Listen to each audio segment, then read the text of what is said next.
Hi guys, some of you have been asking me how to render using Photoshop. So today's tutorial I'll show you how to use the dodge and the burn tool. This is one of the pupils' work that was sent to me yesterday, and I did a quick render to show the pupil how the design would be enhanced if you add a bit of colour. So the first step would be, I'm assuming that you know how to use Photoshop. Click onto the layer panel on the right hand side, right click, duplicate layer. I will call this original. This is just good practice in case you make a mistake on your layer 1. It's always good to have a backup copy. We'll be working on layer 1, so click on layer 1, and the first thing that we'll do is we'll add some texture to the carcass and to the inside of this unit. So if you go to online, find a texture of wood, copy the image, using your magic wand tool, which is the fourth one down, click on, let's start off with the inside. So we click on this part and this, keep hold of shift, go to edit, paste special, paste into, and you'll have the texture of the wood pasted inside of the drawing. If I use my selection tool, you can see that I can move this about and it remains inside the lines that we pasted into. What I could do at this point is, the direction of the wood grain is horizontal. I may want this to be vertical, so if I click on edit, transform, rotate, or a shortcut would be Control T, right click on the mouse button, click on rotate 90 degrees, and you can see the wood grain has changed direction. At this point I could use a skew command, so if I right click, skew, and I can click on individual anchor points, or I could use distort, and I can move these points and have the drawing in the correct perspective. Click on enter on your keyboard and you have the texture of the wood on the back of this carcass.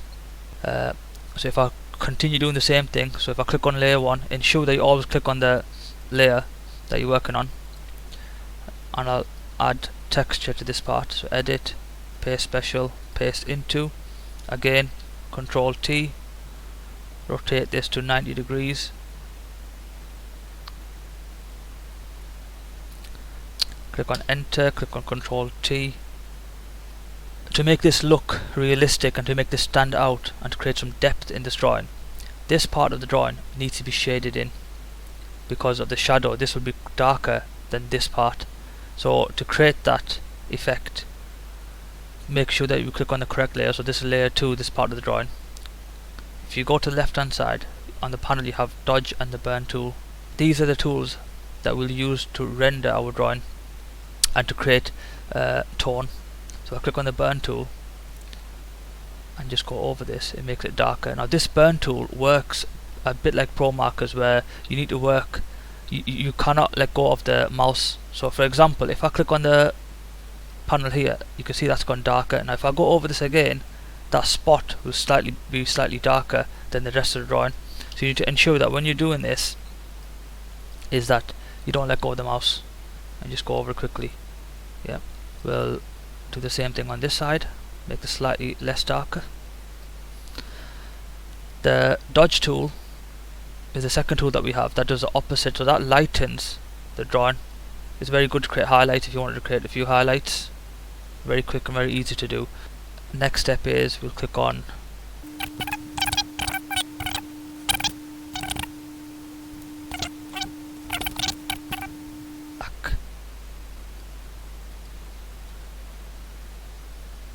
I could use my dodge tool, so let's click on the dodge, create a bit of highlights.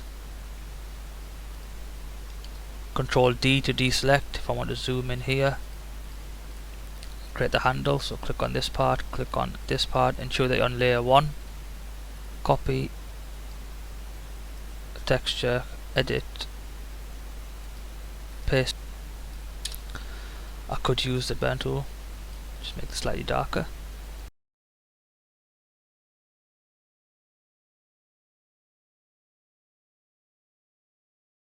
You can see how much that's enhanced and how good it looks. Thanks for watching, guys.